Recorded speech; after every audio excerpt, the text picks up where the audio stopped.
아즈텍 문명은 12세기 현재 멕시코 지역에서 발생했습니다. 이 문명을 건설한 원주민은 멕시코 북쪽에서 남쪽으로 이동하기 시작했으며 이 종족을 가리켜 흔히 아즈텍인이라고 부릅니다. 이전 세계가 파괴되고 재창조되었다고 믿었기 때문에 그들이 5번째 세계에 살고 있다고 믿었습니다.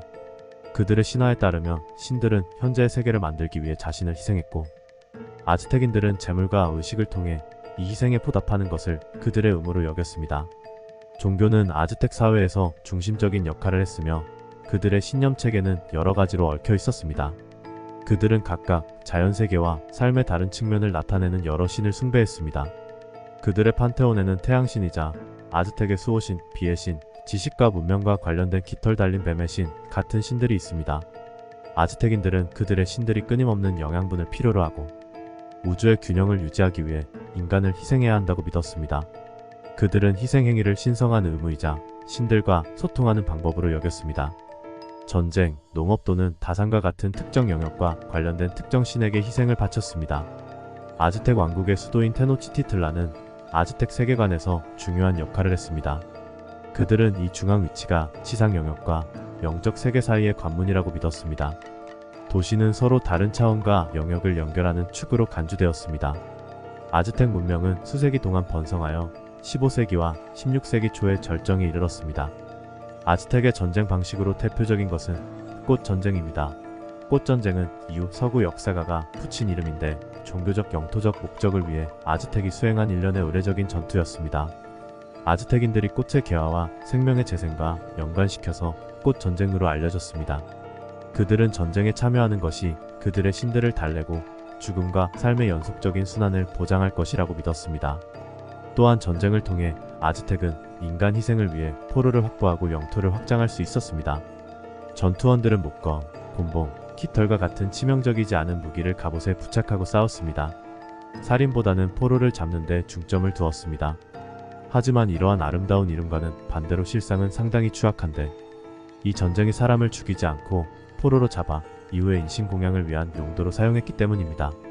꽃 전쟁 중에 포로로 잡힌 포로들은 아즈텍 수도인 테노치티틀란으로 돌아와 신에게 경의를 표하기 위해 제물로 바쳐졌습니다. 아즈텍 사회에서 인간 희생은 종교 의식에서 중심적인 위치를 차지했으며 그들의 우주론 및 세계관과 깊이 얽혀 있었습니다. 아즈텍인들은 신들이 세상과 인간을 창조했다고 믿었지만 우주의 균형을 유지하기 위해서는 영양분이 필요했습니다.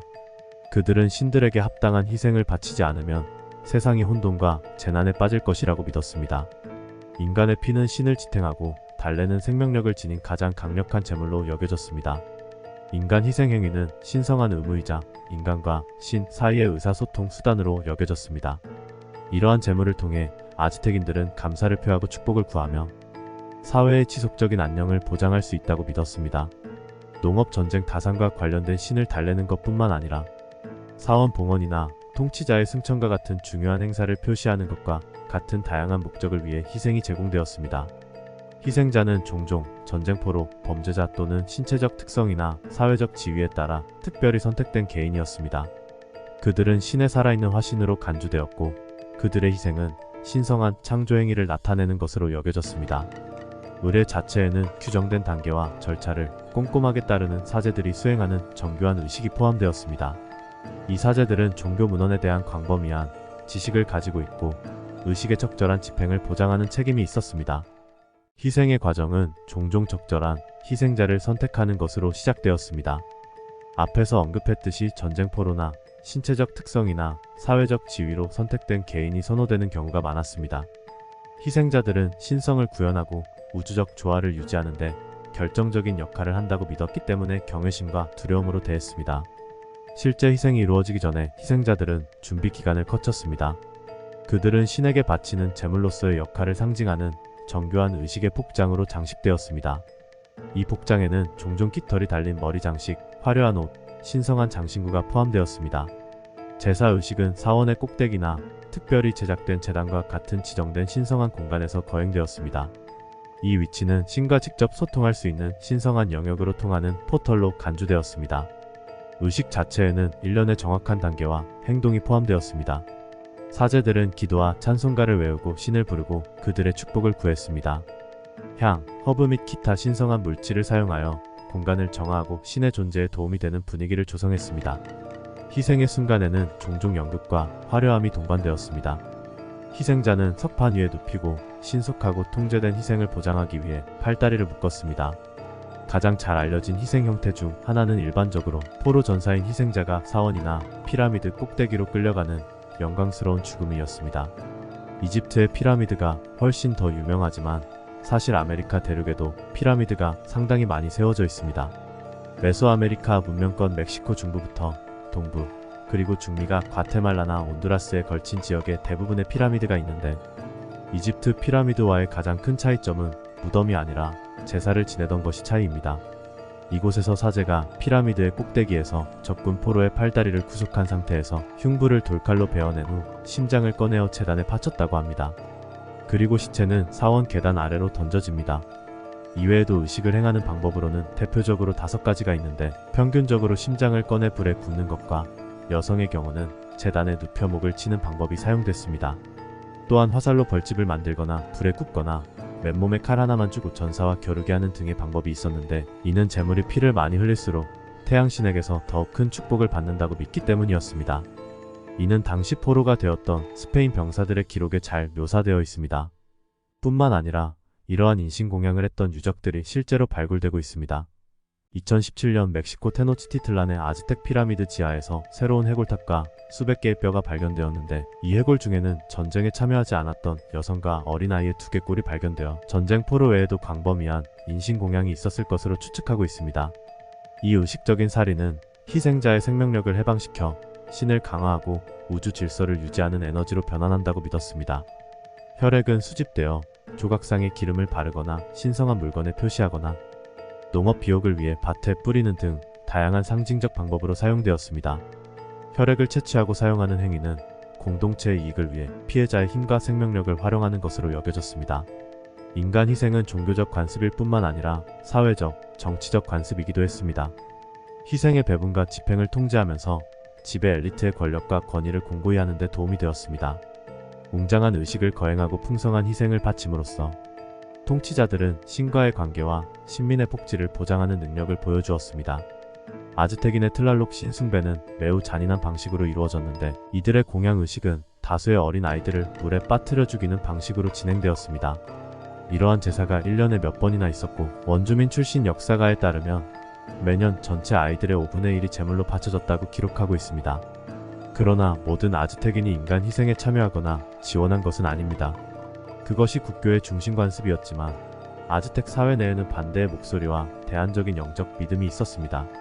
그럼에도 불구하고 이 관행은 아즈텍 문명의 특징으로 남아있으며 역사에서 인식되는 방식에 지속적인 영향을 미쳤습니다.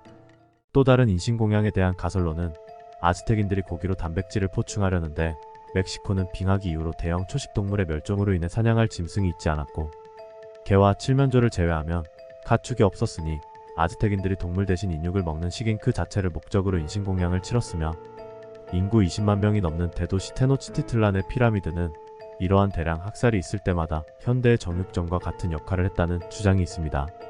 인육과 옥수수죽을 섞은 음식이 있었는데, 말 그대로 신에게 바쳐진 희생양의 인육을 먹음으로써 신을 먹는 것과 같다는, 즉 신과의 합일로 받아들이는 아즈텍만의 독특한 종교와 문화 분위기가 인신공양에 대한 거부감 없이 사회 구성원들이 이를 받아들이는 것으로 보인다고 당시 스페인 선교사들의 기록을 통해서도 지속적으로 묘사가 됩니다. 이걸 직접 목도한 스페인 제국의 콩키스타도르들과 선교사들은 경악을 금치 못했습니다. 콩키스타도르들이 다 신실한 자들은 아니었지만 일반인의 눈으로 보기에도 너무나 충격적인 일이었고 야만 그 자체였습니다. 게다가 남편을 따라 멕시코에 왔던 스페인 출신의 여성들이 아즈텍인들에게 사로잡혀 인신공양되고 식인까지 되는 일까지 있었으니, 아즈텍의 풍습이 당시 스페인인들에게 매우 끔찍하고 사악한 행위로 보였다는 것에는 의심의 여지가 없었습니다. 에르난 코르테스는 아즈텍과의 전투에서 패배하고 물러나던 도중 대대적인 인신공양을 목격하고 경악해 대포로 제단을 부수고 석궁으로 사제를 저격하며 제물로 바쳐져 죽음을 기다리던 이들을 구출했습니다. 이때 목숨을 건진 자들이 10,000명이 넘었다고 하니 얼마나 대대적이었는지 실감할 수 있습니다. 이렇게 인신공양 감소는 내적 요인과 외적 요인이 함께 작용한 것으로 볼 수 있습니다. 내부적으로는 엄청난 규모의 인간 희생과 그 사회적, 경제적, 심리적 영향에 대해 아즈텍 사회 내에서 반대와 불만이 커졌습니다. 인구의 일부는 매년 수천 명의 개인을 희생시키는 필요성과 도덕성의 의문을 제기하기 시작했습니다. 이후에도 인신공양 풍습은 쉽사리 사라지지 않았는데 인신공양을 부추긴 가장 큰 원인이 종교였기 때문입니다. 외부적으로 스페인과의 만남은 기독교의 도입, 새로운 세계관 및 다른 종교적 신념을 포함하여 아즈텍 사회에 중대한 혼란을 가져왔습니다. 스페인인들은 아즈텍의 인신공양 관습을 야만적이며 자신들의 종교적 가치와 양립할 수 없는 것으로 여겼습니다. 그들은 자신의 종교적 신념을 강요하고 아즈텍을 기독교로 개종시키려고 시도하면서 이러한 관행을 억압하고 근절하려고 적극적으로 노력했습니다. 스페인이 이 지역에 대한 통제력을 강화함에 따라 그들의 영향력과 압력으로 인신 희생의 빈도와 규모가 감소했습니다. 게다가 천연두와 같은 스페인 사람들이 도입한 질병의 파괴적인 영향은 아즈텍 인구에 중대한 영향을 미쳤습니다. 인구 감소는 아즈텍 제국의 사회 구조와 권위를 약화시켜 스페인의 통제와 영향력에 더 취약하게 만들었습니다. 이러한 요인의 결과로 아즈텍 문명은 종교 관습에 상당한 변화를 가져왔습니다. 그렇게 스페인인들은 메소아메리카 지역에서 엄청난 속도로 가톨릭을 전파했고 코르테스의 도래로부터 불과 수십 년 만에 주요 도시와 국가들에서 인신공양 의식을 박멸하는 데 성공했습니다. 아즈텍의 대규모 인신공양은 그 의식을 위해 전쟁을 수행하는 강력한 국가가 필요했으나 스페인인들에게 그런 주요 국가들이 정복된 이상 그렇게 하지 못했던 점도 원인이었습니다. 인간 희생은 그 중요성과 빈도가 점차 줄어들었고 대안적인 형태의 숭배와 신에 대한 회유가 두드러졌습니다. 아즈텍인들은 기독교 의식과 믿음을 받아들이기 시작했고 이를 자신들의 종교 체계에 접목했습니다.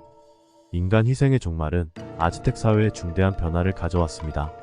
이 관행의 중단은 그들의 문화적 정체성, 종교적 세계관 및 사회적 역학에 광범위한 영향을 미쳤습니다. 아즈텍인들은 자신들의 전통과 신념의 측면을 보존하면서 스페인이 부과한 새로운 종교적 패러다임에 적응하는 도전을 헤쳐나가야 했습니다. 그럼 다음 시간에 더 흥미로운 주제로 찾아오겠습니다.